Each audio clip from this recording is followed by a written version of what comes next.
लगभग 12 घंटे के बाद उसको स्क्रीन से और हुक जो इम्प्रोवाइज हुक होते थे हमारे वी हुक उससे बाहर निकाला।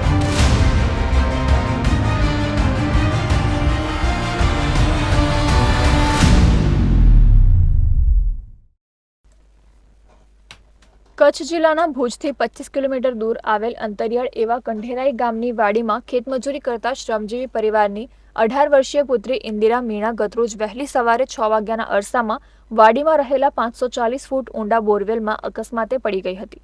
ત્યારે યુવતીની બચાવો બચાવોની બૂમો સાંભળી તેનો પરિવાર અને આસપાસના લોકો દોડી આવ્યા હતા, જેમાં પ્રથમ બચાવ કાર્ય કર્યા બાદ સફળતા ન મળતા સવારના 9 વાગ્યાના અરસામાં તંત્રને જાણ કરવામાં આવી હતી।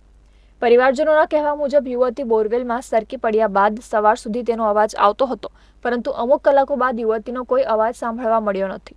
તો બીજી તરફ બનાવની જાણ થતાં જ કચ્છ જિલ્લા કલેક્ટર અમિત અરોરા, વહીવટીતંત્રના અધિકારીઓ, જિલ્લા પોલીસ સહિતની ટીમ તાત્કાલિક ઘટનાસ્થળે દોડી આવી હતી, જ્યાં યુવતીના બચાવ કાર્ય માટે એનડીઆરએફ, ફાયર વિભાગ, 108 એમ્બ્યુલન્સની ટીમ પણ કામે લાગી હતી।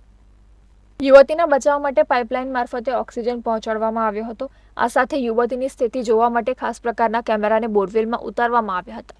તો બીજી તરફ યુવતી હેમખેમ બહાર આવે તે માટે લોકો ભગવાનને પણ પ્રાર્થના કરી રહ્યા હતા। જોકે મોડી રાત્રે યુવતીને બોરવેલમાંથી બહાર કાઢવાને માત્ર 60 ફૂટ બાકી હતા, પરંતુ રેસ્ક્યુ સાધનોમાંથી યુવતી છટકી જતા બોરવેલમાં નીચે પડી ગઈ હતી। 30 કલાકમાં બે વખત 100 ફૂટ સુધીના અંતરે આવ્યા બાદ યુવતી ફરી 500 ફૂટ નીચે સરકી જતી હતી, જેથી ટીમ માટે યુવતીનું રેસ્ક્યુ ઓપરેશન કરવું એક ચેલેન્જ હતું।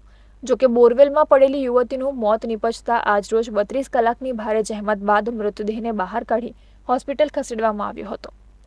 लगभग 12 घंटे के बाद उसको स्क्रीन से और हुक जो इम्प्रोवाइज हुक होते थे हमारे वी हुक उससे बाहर निकाला है। जैसे ही विक्टिम को बाहर निकाला गया हमने तुरंत उसको हॉस्पिटल के लिए मतलब बेहतर सुविधा के लिए रवाना कर दिया। आगे की कार्रवाई तंत्र के पास है।